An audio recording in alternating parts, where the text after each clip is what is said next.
ಅದೇ ಆಗಿರೋದು. ಈಗ ನಾವು 11 ವರ್ಷ ನೋಡಿರ್ಲಿವಲ್ಲ, 11 ಸರಿ ನೋಡಿರಲಿಲ್ಲ. ನಾವು ಈ ಸರಿ ಗಿಲ್ಲಿ ಇರ್ತದೆ ನೋಡ್ತಾ ಇರೋದು, ಕಾಮಿಡಿ ಇದೆ ಅಂತ ಒಂದು ಸ್ವಲ್ಪ ಅಷ್ಟೇ. ಅದು ಅಶ್ವಿನಿ ಇಲ್ಲ ಅಂತ ನಡೀತಾ ಇರಲಿಲ್ಲ, ಗಿಲ್ಲಿ ಇಲ್ಲ ನಡೀತಾ ಇರಲಿಲ್ಲ. ಅವ್ರಿಬ್ರಿಂದನೇ ಫೈಟ್ ಬರ್ತಾ ಇರೋದು ಈಗ ಅಲ್ಲಿ. ಮಿನಿಮಮ್ ಅಂತ ಅಂದ್ರೆ ಅವ್ರು ಎಲ್ಲಾರ ವಿಷಯದಲ್ಲೂ ಮೂಗ್ ತುರಿಸ್ಕೊಂಡು ಬರೀ ಜಗಳ ಆಡ್ಕೊಂಡೇ ಇದ್ ಮಾಡ್ತಾರೆ.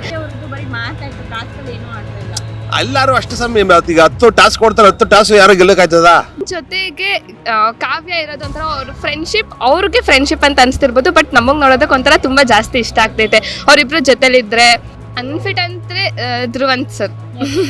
ಯಾಕೋ ಅವರು ಏನದು ಸೀಕ್ರೆಟ್ ಇದರಲ್ಲಿ ಇದು ಬಂದಲ್ಲ, ಮೇ ಬಿ ಅದಾದ್ಮೇಲೆ ಒಂಥರ ಫುಲ್ ಚೇಂಜ್ ಆಗ್ತವ್ರೆ, ಬೇರೆಯವ್ರ ವಿಷಯಕ್ಕೆ ಎಲ್ಲ ಇನ್ವಾಲ್ವ್ ಆಗ್ತವ್ರೆ ಅಂತೆಲ್ಲ ಅನಿಸ್ತೈತೆ. ರಕ್ಷಿತಾ ಅವ್ರು ಬಂದಾಗ ಸ್ಟಾರ್ಟಿಂಗ್ ಅಲ್ಲಿ ಸ್ವಲ್ಪ ಜಾಸ್ತಿ ಇಷ್ಟ ಆಗ್ತಿತ್ತು, ಯಾಕಂದ್ರೆ ಅವ್ರು ಸ್ಟ್ರೈಟ್ ಫಾರ್ವರ್ಡು, ಏನೇ ಇದ್ರು ಹಂಗೆ ನೇರವಾಗಿ ಹೇಳ್ತಾ ಇದ್ರಲ್ಲ, ಒಂಥರ ಇಷ್ಟ ಆಗ್ತಿತ್ತು. ಬಟ್ ನೋಡ್ತಾ ನೋಡ್ತಾ ಹೆಂಗೆ ಅಂತಂದ್ರೆ ಅವ್ರು ಡಬಲ್ ಫೇಸ್ ಅನ್ನೋ ತರ. ಬಿಗ್ ಬಾಸ್ ನೋಡ್ತೀರಾ? ನೋಡ್ತೀವಿ ಮೇಡಮ್. ಯಾರು ನಿಮ್ಮ ಫೇವರೇಟ್? ನಮ್ಮ ಫೇವರೇಟ್ ಗಿಲ್ಲಿ. ಯಾಕೆ ಹುಡುಗ ಚೆನ್ನಾಗಿ ಆಟ ಆಡ್ತಾನೆ, ಅದಕ್ಕೋಸ್ಕರ ನಾವು ಇಷ್ಟಪಡ್ತೇವೆ ಗಿಲ್ಲಿನ. ಗಿಲ್ಲಿ ಬಿಟ್ಟೆ ಮನೇಲಿ ಬೇರೆ ಯಾರು ಇಷ್ಟ? ಬೇರೆ ಯಾರು ಇಷ್ಟ ಇಲ್ಲ ಮೇಡಮ್, ಇದಾರೆ.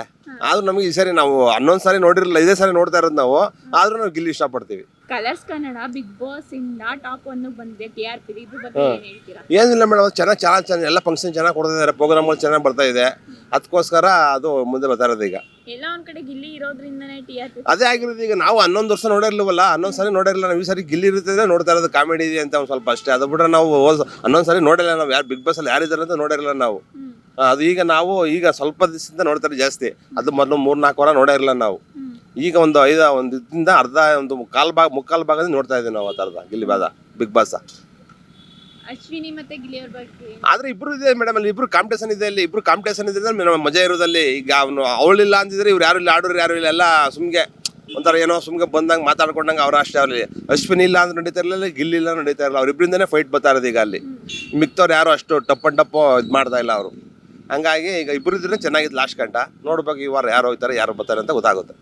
ಹೋದ ವಾರದಲ್ಲಿ ಮಾಡು ಮತ್ತೆ ಸೂರಜ್ ಅವರು ಮನೆಯಿಂದ ಆಚೆ ಹೋದ್ರು, ಇದ್ರ ಬಗ್ಗೆ ಅವ್ರು ಏನೂ ಇಲ್ಲ ಮೇಡಮ್, ಅವ್ರು ಏನೂ ಇಲ್ಲ, ಸುಮ್ಗೆ ಆಟ, ಸುಮ್ಗೆ ಏನೋ ಬಂದಿದ್ದೀವಿ. ಈಗ ನಾವು ಊಟಕ್ಕೆ ಹೋಗ್ತೀವಲ್ಲ, ಊಟ ಮಾಡ್ಕೊಂಡು ಬಂದಂಗೆ ಅವರು ಅಂತ ಏನೂ ಇಲ್ಲ, ರಫ್ ಅಂಡ್ ಟಫ್ ಏನಿಲ್ಲ. ಹಂಗಾಗಿ ಅವ್ರದ್ದು ಏನೂ ಇಲ್ಲ ಮೇಡಮ್. ಅವ್ರದ್ದು ನಾವು ನಡೀತಾ ಈಗ ಅವ್ರಿಬ್ರದ್ದು ನಡೀತಾ ಇರೋದು. ಈಗ ಅಶ್ವಿನಿ ಗೌಡಂದು ಗಿಲ್ಲಿದೆ ಇಬ್ಬರದ್ದು ನಡೀತಾ ಇರೋದು. ಅದು ಬಿಟ್ರೆ ಯಾರದಿಲ್ಲ ಅಲ್ಲಿ ಬಿಗ್ ಬಾಸ್ ಮನೆಯಲ್ಲಿ. ಆಟ ಆಡ್ತಾ ಇದ್ದಾರೆ, ಅದು ಹೇಳ್ಕೊಂತ ಫೈಟ್ ಕೊಡೋರಿಲ್ಲ, ಅಲ್ಲಿ ಮಾತಾಡೋರಿಲ್ಲ, ರಫ್ ಮಾತಾಡೋ ವಾಯ್ಸ್ ಇಲ್ಲ ಅದು ಯಾರವ್ರದ್ದು. ಹಂಗಾಗಿ ನಾವು ಇಬ್ಬರನ್ನೇ ಇಷ್ಟಪಡ್ತಾ ಇರೋದು. ಇಲ್ಲ ಒಂದ್ ಕಡೆ ಗಿಲ್ಲಿ ಅವ್ರದ್ದು ಬರೀ ಮಾತಾಯ್ತು, ಟಾಸ್ಕ್ ಅಲ್ಲಿ ಏನೂ ಆಡ್ತಾ ಇಲ್ಲ. ಎಲ್ಲಾರು ಅಷ್ಟು ಸಮಯ ಈಗ 10 ಟಾಸ್ಕ್ ಕೊಡ್ತಾರೆ, 10 ಟಾಸ್ಕ್ ಯಾರು ಗೆಲ್ಲಕ್ಕಾಯ್ತದ? ಈಗ 10 ಯಾರೇ ಆದ್ರೂ 10 ಬಾಲ್ಗೂ 10 6 ಹೊಡಿಕ್ ಆಗಲ್ಲ, 2 6 ಹೊಡಿಕ್ ಆಗೋದು. ಹಂಗಾಗಿ ಎಲ್ಲಾರು ಮಾಡೋಕ್ಕಾಗಲ್ಲ. ಹಂಗಾಗಿ ಒಬ್ರಿಬ್ರು 8 ಆಟದಲ್ಲಿ 4 ಆಟ ಗೆಲ್ಬೋದು, 4 ಆಟ ಸೋಲ್ಬೋದು. ಎಲ್ಲಾರು ಒಂದೇ ಸಮಯ ಗೆಲ್ತೀನಿ ಅಂದ್ರೆ ಅವರೇ ಹೀರೋ ಆಗ್ಬಿಡ್ತಾರೆ. ಹಂಗಾಗಿ ಯಾರು ಅಷ್ಟೇ ಮೇಡಮ್, ಯಾವ್ದ್ರಲ್ಲಿ ಹೋದ್ರು ಅಷ್ಟೇ, ಯಾರು ಹೀರೋ ಅನ್ಸ್ಕೊಳಕ್ಕಾಗಲ್ಲ ಅಷ್ಟೇ. ಇವಾಗ ಗಿಲ್ಲಿ ಅವರು ಹೋದ ವಾರ ಕ್ಯಾಪ್ಟನ್ ಆಗಿ ಇದ್ರು, ಕ್ಯಾಪ್ಟನ್ಸಿನ ಚೆನ್ನಾಗಿ ಮಾಡಿದ್ರು ಅಂತ ಅನ್ಸುತ್ತಾ? ಅಂದ್ರೆ ಅಷ್ಟ್ರಲ್ಲಿ ಏನೂ ಇಲ್ಲ, ಆದ್ರೂ ಒಂದು 80% ಮಾಡಿದ್ದಾರೆ ಅಷ್ಟೇ. ಎಲ್ಲ ಒಂದ್ ಕಡೆ ಕಾವ್ಯ ಅವರು ಅವ್ರ ಫ್ರೆಂಡ್ ಆಗಿರೋದ್ರಿಂದ ಎಲ್ಲ ಒಂದ್ ಕಡೆ ಅವ್ರಿಗೆ ಜಾಸ್ತಿ ಏನಿಲ್ಲ ಮೇಡಮ್, ಏನು ಇಲ್ಲ. ಅವ್ನು ಮಾಡೋದು ಆಟ ಆಡ್ತಾನೆ, ಓಪನ್ ಆಗಿ ಹೇಳ್ತಾನೆ ಅಷ್ಟೇ. ಅವನು ಇನ್ನು ಬೇರೆಯವ್ರ ಥರ ಅದು ಇದು ಮಾತಾಡ್ಕೊಂಡು ಏನಿಲ್ಲ. ಅವ್ನಿಗೆ ಏನು ಬರುತ್ತೆ ಅದು ಹೇಳ್ತಾ ಇದ್ದಾನೆ ಅಷ್ಟೇ. ಇನ್ನೊಬ್ರು ಥರ ಅವ್ರು ಮಾಡಿಕೊಂಡು ಏನೂ ಇಲ್ಲ. ಹಂಗಾಗಿ ಅವನು ಆಡ್ತಾ ಇದ್ದಾನೆ ಅಷ್ಟೇ, ಏನೂ ಇಲ್ಲ. ಇಬ್ಬರಲ್ಲೂ ಮುಂದಕ್ಕೆ ನೋಡ್ಬೇಕು ಏನಾಗುತ್ತೆ ಅಂತ ಅವರಲ್ಲಿ. ಈ ವಾರ ಯಾರ ಮನೆಯಿಂದ ಆಚೆ ಹೋಗ್ಬೇಕು? ಈ ವಾರ ಮೇಡಮ್ ಯಾರು ಹೋಗ್ತಾರಂತಾನೆ ನಮಗೂ ಗೊತ್ತಾಯ್ತಾ ಇಲ್ಲ ಮೇಡಮ್. ನೋಡ್ತಾ ಇದೀವಿ ಯಾರು ಹೋಗ್ತಾರಂತಾನೆ ಗೊತ್ತಾಯ್ತಾ ಇಲ್ಲ. ನೋಡ್ಬೇಕು ಯಾರು ಮನ್ಸು ಜನಗಳು ಯಾರು ಓಟ್ ಹಾಕಿ ಇದು ಮಾಡ್ತಾರೆ ಅದ್ರ ಮೇಲೆ ಡಿಫೆಂಡ್ ಆಗುತ್ತೆ. ಯಾರ ಮನೇಲಿ ಅನ್ಫಿಟ್ ಅನ್ನಿಸ್ತಾರೆ, ಇವರು ಬಿಗ್ ಬಾಸ್ ಮನೆಗೆ ಹೋಗ್ಬಾರ್ದಾಗಿತ್ತು ಅಂದ್ರೆ ಯಾರು ಇಲ್ಲ ಮೇಡಮ್, ಎಲ್ಲ ಇದಾರೆ, ಆಡ್ತಾ ಇದಾರೆ. ನೋಡ್ಬೇಕು ಯಾರು ಹೋಗ್ಬಾರ್ದು ಯಾರು ಇಲ್ಲ ಅಂತಲ್ಲ, ಅವ್ರ ತಕ್ಕಾಗ ಅವ್ರು ಆಡ್ತಾ ಇದಾರೆ ಅಷ್ಟೇ. ಈಗ ಗಿಲ್ಲಿ ಮತ್ತೆ ರಘು ಅವರ ಫ್ರೆಂಡ್ಶಿಪ್ ನೋಡಿ ಏನು ಅನಿಸ್ತು? ಚೆನ್ನಾಗಿದೆ ಇಬ್ರದ್ದು ಪಾಪ, ಇಬ್ರು ಚೆನ್ನಾಗಿ ಆಡ್ತಾ ಇದ್ದಾರೆ, ಫ್ರೆಂಡ್ಶಿಪ್ ಚೆನ್ನಾಗಿದ್ದಾರೆ. ಮುಂದಕ್ಕೂ ಹಂಗೆ ಇರಲಿ ಅವರು. ಎಲ್ಲ ಒಂದ್ ಕಡೆ ಗಿಲ್ಲಿ ಅವರು ಕಾಮಿಡಿ ಮಾಡ್ತಾ ಬೇರೆಯವ್ರಿಗೆ ಇರಿಟೇಷನ್ ಆಗೋ ತರ ಏನು ಆಗಲ್ಲ ಮೇಡಮ್, ಅದು ಎಲ್ಲರಿಗೂ ಆಗುತ್ತೆ. ಈ ಗಿಲ್ಲಿ ಅದ್ ಮಾಡಿ ನಡೀತದೆ, ಇನ್ನೊಬ್ಬನು ಏನೂ ಮಾಡೋಕ್ಕಾಗಲ್ಲ. ಅದು ಅವ್ನು ಓಪನ್ ಆಗಿ ಹೇಳ್ತಾನೆ, ನಿಮ್ಗೆಲ್ಲ ಓಪನ್ ಆಗಿ ಮಾತಾಡ್ತಾನೆ ಅಷ್ಟೇ. ಕೆಲವ್ರಿಗೆ ಇಷ್ಟ ಆಗುತ್ತೆ, ಕೆಲವ್ರಿಗೆ ಇಷ್ಟ ಆಗಲ್ಲ. ಏನು ಮಾಡ್ತೀರಾ? ಹಂಗೆ ನಮಗೂ ಒಂದೊಂದು ಟೈಮ್ ಇಷ್ಟ ಆಗೋದಿಲ್ಲ ಅವ್ನು ಮಾತಾಡ್ತಾ ಇರೋದು, ಒಂದೊಂದು ಟೈಮ್ ಇಷ್ಟ ಆಗುತ್ತೆ. ಏನು ಮಾಡೋಕ್ಕಾಗಲ್ಲ. ಅವ್ನು ಹೆಂಗೆ ಮಾಡ್ತಾರೆ ಹಂಗೆ ಮಾತಾಡ್ತಾ ಇರೋದು. ಅವ್ನು ಹೆಂಗಿದೆ ಹಂಗೇನೆ. ಈಗ ರಘುನು ಒಂಥರ ಮಾಡ್ತಾ ಇರ್ತಾನೆ, ಮಾಳು ಒಂಥರ ಮಾತಾಡ್ತಾ ಇದ್ದ, ಅಶ್ವಿನಿ ಕೂಡ ಒಂಥರ ಮಾತಾಡ್ತಾ ಇದ್ಲು. 4 ವಾರ ಚೆನ್ನಾಗಿದ್ಲು, 2 ವಾರ ರೈಸ್ ಆಗ್ಬಿಡ್ತಾಳೆ. ಹಂಗೆ ಏನು ಮಾಡೋಕ್ಕಾಗೋದಿಲ್ಲ. ಅದು ಅವ್ರ ಏನು ಮೈಂಡ್ ಓಡ್ತಾ ಆ ಟೈಮ್ಗೆ ಅದೇ ಮಾತಾಡೋದು ಅವರು. ಅದನ್ನ ತಪ್ಪಿಸೋಕ್ಕಾಗಲ್ಲ ಯಾರ ಕೈಲಿ ಅಂತದ. ಇವಾಗ ರಾಶಿಕಾ ಅವರು ತುಂಬಾ ಚೆನ್ನಾಗಿ ಗೇಮ್ಸ್ ಎಲ್ಲ ಆಡ್ತಾ ಆಡ್ತಾ ಇದಾರೆ. ಬರ್ತಾರೆ ಅನ್ಸುತ್ತಾ? ಇಷ್ಟ್ ಕಷ್ಟ ಅದೇ ಮೇಡಮ್, ಜನಗಳು ಬರ್ತಾರೆ ಅಂತ ಹೇಳೋ ಕಾಲ ಜನಗಳು ಓಟ್ ಹೆಂಗ್ ಹಾಕ್ತಾರೆ ಅದ್ರ ಮೇಲೆ ಡಿಪೆಂಡ್ ಆಗುತ್ತೆ. ಇವಾಗ ನಾವು ಪ್ರತಿ ಸರಿ ಅನ್ಕೋತೀವಿ ಇವ್ರು ವಿನ್ ಆಗ್ತಾರೆ ಜನಗಳಿಂದ ಅಂತ. ಪ್ರತಿ ಸರಿನೂ ಅನ್ಕೋತೀವಿ ಇವ್ರು ವಿನ್ ಆಗ್ತಾರೆ ಅನ್ನೋ ಅಷ್ಟಕ್ಕೆ ಬೇರೆಯವ್ರು ಯಾರೋ ವಿನ್ ಆಗಿರ್ತಾರೆ. ಅದೇ ಓಟ್ ಏಟ್ ಮಾಡಿದ್ಮೇಲೆ ಡಿಪೆಂಡ್ ಆಗುತ್ತೆ ಮೇಡಮ್. ನಾವ್ ಹೇಳ್ಬೋದು ಇವ್ರು ಈ ಸಾರಿ ಹೋಗ್ಬೋದು ಅಂತ ಹೇಳ್ತೀವಿ, ಅವ್ರು ಹೋಗೋರು ಬೇರೆ ಹೋಯ್ತಾರೆ. ಈ ಸಾರಿ ನಾವ್ ಅನ್ಕೊಂಡಿರ್ತೀವಿ ಯಾರೋ ಹೋಯ್ತಾರೆ ಅನ್ಕೊಂಡಿರ್ತೀವಿ, ಈ ಸಾರಿ ಯಾರು ಹೋಯ್ತಾರೆ ಹೇಳೋಕ್ಕಾಗಲ್ಲ. ಜನ ಓಟ್ ಮಾಡ್ತಾರೆ, ಅದ್ರ ಮೇಲೆ ಡಿಪೆಂಡ್ ಆಗುತ್ತೆ ಹೆಂಗೆ ಅಂತ. ಮಿಡ್ ವೀಕ್ ಎಲಿಮಿನೇಷನ್ ಆದ್ರೆ ಯಾರು ಈ ನೋಡ್ಬೇಕು ಮೇಡಮ್, ಈ ಸಾರಿ ಯಾರು ಹೋಯ್ತಾರೆ ಅಂತ ಅವ್ರ ಹೆಸರು ನಮ್ಗೆ ಬರೋ ಸಡನ್ ಆಗಿ. ಒಟ್ಟಲ್ಲಿ ಯಾರು ಹೋಯ್ತಾರೆ ಅಂತ ಗೊತ್ತಿಲ್ಲ ಈ ಸಾರಿ. ಟಾಪ್ 5 ಯಾರು? ಟಾಪ್ 5 ಈ ಸಾರಿ ರಘುನೇ ಇರ್ಬೇಕು ಮೇಡಮ್. ರಘು ಅದಾದ್ಮೇಲೆ ಅಷ್ಟೇ, ನಾವು ಅದನ್ನೇ ಆಯ್ಕೆ ಮಾಡಿರೋದು. ನೋಡ್ಬೇಕು ವಿನ್ನರ್ ಯಾರು? Winner ಗಿಲ್ಲಿನೇ madam. 99 ಭಾಗ ವಿನ್ನರ್ ಗಿಲ್ಲಿನೇ ತಗೊಂಡಿದೀವಿ. ಅದೇನಾಗುತ್ತೆ ಲಾಸ್ಟ್ ಗೊತ್ತಾಗಲ್ಲ ಅಷ್ಟೇ. ಓಟ್ ಔಟ್ ಮಾಡಿದ್ಮೇಲೆ ಗೊತ್ತಾಗುತ್ತೆ ಜನ ಹೆಂಗ್ ಓಟ್ ಔಟ್ ಮಾಡ್ತಾರೆ, ಅದ್ರ ಮೇಲೆ ಡಿಪೆಂಡ್ ಆಗುತ್ತೆ. ಬಿಗ್ ಬಾಸ್ ನೋಡ್ತೀರಾ? ಹಾ ಮ್ಯಾಮ್, ನೋಡ್ತಾ ಇದೀವಿ. ಯಾರು ನಿಮ್ ಫೇವರೇಟ್? ನಮ್ಗೆ ಗಿಲ್ಲಿ ಅಂತ ಅಂದ್ರೆ ಇಷ್ಟ. ಗಿಲ್ಲಿ ಯಾಕೆ? ಅವನು ಕಾಮಿಡಿ ಕಿಲಾಡಿಗೆ ಬಂದಾಗಿಂದನೂ ಅವ್ನು ಪ್ರಾಪರ್ಟಿ ಕಾಮಿಡಿಯಿಂದ ಹೆವಿ ಇಷ್ಟ ಆಗ್ತಿತ್ತು. ಅದಂಗೆ ಕಂಟಿನ್ಯೂ ಆಯ್ತಾ ಕ್ವಾಟ್ಲೆ ಕಿಚನ್ ಎಲ್ಲದರಲ್ಲೂ DKDಗೆಲ್ಲ ಬಂದು ಅವ್ನು ಸೇಮ್ ಆಸ್ ಇಟ್ ಈಸ್ ಅದನ್ನೇ ಕಂಟಿನ್ಯೂ ಮಾಡ್ಕೊಂಡು ಹೋಗ್ತಾ ಇದ್ದ.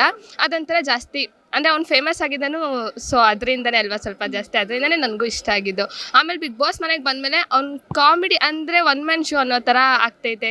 ಅಂದರೆ ಎಲ್ಲ ಥರದಲ್ಲೂ ಕಾಣಿಸ್ಕೊತಿರೋದೇ ಅವನೊಬ್ಬ ಅನ್ನೋ ಥರ ಅನ್ನಿಸ್ತೈತೆ. ಅವನ ಜೊತೆಗೆ ಕಾವ್ಯ ಇರೋದು ಒಂಥರ ಅವ್ರ ಫ್ರೆಂಡ್ಶಿಪ್, ಅವ್ರಿಗೆ ಫ್ರೆಂಡ್ಶಿಪ್ ಅಂತ ಅನಿಸ್ತಿರ್ಬೋದು. ಬಟ್ ನಮಗೆ ನೋಡೋದಕ್ಕೆ ಒಂಥರ ತುಂಬ ಜಾಸ್ತಿ ಇಷ್ಟ ಆಗ್ತೈತೆ. ಅವರಿಬ್ಬರು ಜೊತೆಲಿದ್ದರೆ ಅಂದರೆ ನೋಡೋದಕ್ಕೆ ನಮಗೊಂಥರ ಇಷ್ಟ ಆಗ್ತೈತೆ, ಚೆನ್ನಾಗಿ ಕಾಣಿಸ್ತೈತೆ ಅದು.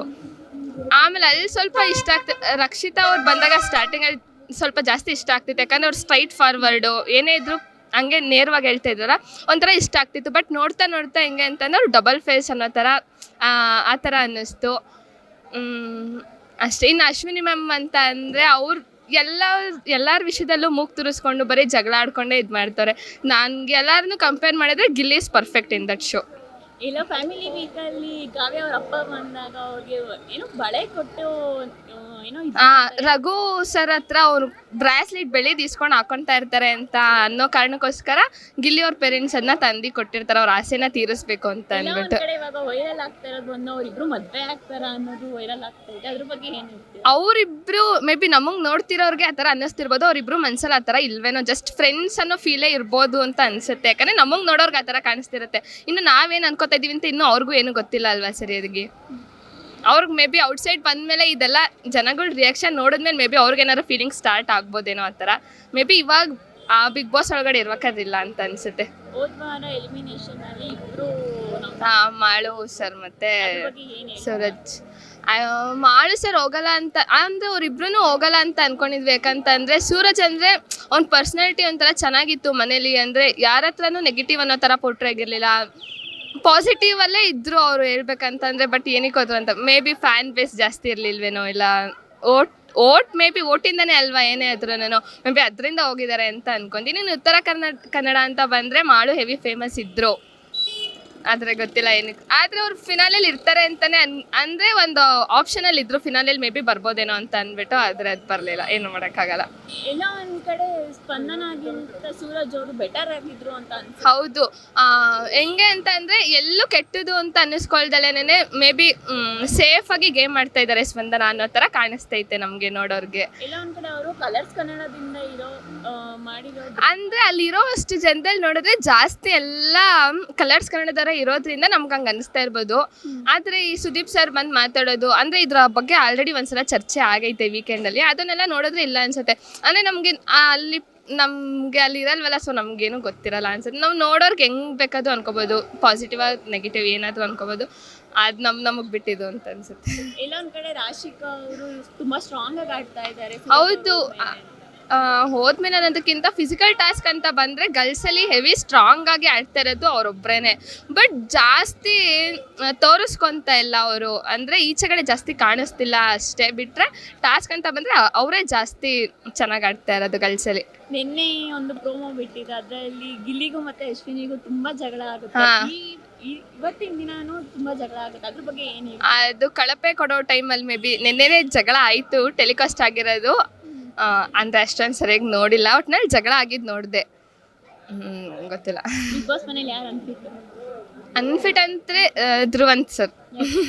ಯಾಕೋ ಅವರು ಏನದು ಇದ್ರಲ್ಲಿ ಇದು ಬಂದಲ್ಲ, ಅವ್ರ ಸೀಕ್ರೆಟ್ ಇದರಲ್ಲಿ ಇದು ಬಂದಲ್ಲ, ಮೇ ಬಿ ಅದಾದ್ಮೇಲೆ ಒಂಥರ ಫುಲ್ ಚೇಂಜ್ ಆಗ್ತವ್ರೆ, ಬೇರೆಯವ್ರ ವಿಷಯಕ್ಕೆ ಎಲ್ಲ ಇನ್ವಾಲ್ವ್ ಆಗ್ತವ್ರೆ ಅಂತೆಲ್ಲ ಅನ್ನಿಸ್ತೈತೆ. ಅಂದರೆ ಬೇಡ್ದಲೇ ಇರೋ ವಿಷಯದಲ್ಲೆಲ್ಲ ಹೋಗೋದು ಆ ಥರ ಎಲ್ಲ ಮೇ ಬಿ ಬೇಕು ಅಂತಾನೆ ಹೋಗ್ತವ್ರೇನೋ ಅನ್ನೋ ಥರ ಕಾಣಿಸ್ತೈತೆ ನಮಗೆ. ಈಗ ರಕ್ಷಿತಾ ಅವ್ರ ಬಗ್ಗೆ ಏನು ಹೇಳ್ತೀರಾ? ಅವ್ರ ಬಗ್ಗೆ ಅಂದರೆ ಅವ್ರು ಫಸ್ಟು ಬಂದಾಗ ಹೆಂಗಿದ್ರು ಹಂಗೆ ಇದ್ದಿದ್ರೆ ಮೇ ಬಿ ಎಲ್ರಿಗೂ ಇನ್ನೂ ಜಾಸ್ತಿನೇ ಇಷ್ಟ ಆಗ್ತಿದ್ರು ಅಂತ ಅನಿಸುತ್ತೆ. ಅವ್ರು ಬಂದಾಗ ಅವ್ರ ಪರ್ಸ್ನಾಲಿಟಿ, ಅವ್ರ ವ್ಯಕ್ತಿತ್ವ ಎಲ್ಲ ನೋಡಿ ಒಂಥರ ಇಷ್ಟ ಆಗಿತ್ತು. ಬಟ್ ಅವ್ರು ಚೇಂಜ್ ಆಗಿದ್ದಾರೆ ಅಂತ ಅನ್ನಿಸ್ತೈತೆ. ಇವಾಗ ಮನೆಯಿಂದ ಆಚೆ ಹೋದವರೆಲ್ಲ ಹೇಳ್ತಿದ್ದಾರೆ, ಮನೇಲಿದ್ದಾಗ ಗಿಲ್ಲಿ ಅವ್ರ ಜೊತೆ ತುಂಬಾ ಜಗಳ ಆಡ್ತಿದ್ದವರು, ಇವಾಗ ಮನೆಯಿಂದ ಹೋದ್ಮೇಲೆ ಯಾರು ವಿನ್ ಆಗ್ಬೇಕು ಅಂತ ಕೇಳಿದ್ರೆ ಗಿಲ್ಲಿ ಅಂತ. ಯಾಕಂದ್ರೆ ಅವರೆಲ್ಲ ಬಂದು ನೋಡಿದಾರಲ್ಲ ಗಿಲ್ಲಿ ಏನ್ ಮಾಡ್ತಾವನೆ ಅಂತ ಅಂದ್ಬಿಟ್ಟು. ಅಂದ್ರೆ ಒಳಗಡೆ ಇದ್ದಾಗ ಅವ್ರಿಗೆ ಅಷ್ಟು ಗೊತ್ತಾಗಿರಲ್ಲ. ಈಗ ನಾವ್ ಈಚೆಯಿಂದ ನೋಡಿ ಗಿಲ್ಲಿನೇ ಗೆಲ್ಬೋದು ಅಂತ ನಾವ್ ಹೆಂಗ್ ಅನ್ಕೋತಿದ್ವಿ, ಮೇ ಬಿ ಅವ್ರಿಗೂ ಈಚೆ ಬಂದ್ಮೇಲೆ ಅದೆಲ್ಲ ನೋಡ್ಬಿಟ್ಟು ಗಿಲ್ಲಿನೇ ಗೆಲ್ಲೋದು ಅಂತ ಅನ್ಸಿರ್ಬೋದು. ಟಾಪ್ 5 ಯಾರು ಬರ್ಬೇಕು? ಟಾಪ್ 5 ಗಿಲ್ಲಿ ಅವನೇ ಅಂತ ಅಂದ್ರೆ ಕಾವ್ಯ ಬರಲೇಬೇಕು ಅಂತ ಒಂದು ಆಸೆ. ಆಮೇಲೆ ನೀವು ಜಾಸ್ತಿ ಕಾಣಿಸ್ಕೊಂಡಿರೋದು ಅಂತಾನೆ ಜಗಳ, ಇನ್ನೊಂದು ಏನೇ ಆದ್ರೂ ಅಶ್ವಿನಿ ಮ್ಯಾಮ್, ಹೌದು ಅವರೊಬ್ರು ಬರಬೇಕು. ಅದು ಬಿಟ್ಟರೆ ಇನ್ನು ಧನುಷ್ ಸರ್ ಅವ್ರು ಬಂದರೆ ಚೆನ್ನಾಗಿರುತ್ತೆ. ಅವ್ರ ಜೊತೆ ಸೀರಿಯಲ್ ಅದೆಲ್ಲ ನೋಡಿ ಇಷ್ಟ ಆಗಿದ್ರು ಅಂತ. ನನಗೆ ಪರ್ಸ್ನಲಾಗಿ ಸ್ಪಂದನ ಬಂದರೆ ಇಷ್ಟ ಆಗುತ್ತೆ. ಯಾರು ವಿನ್ ಆಗಬೇಕು? ಗಿಲ್ಲಿ.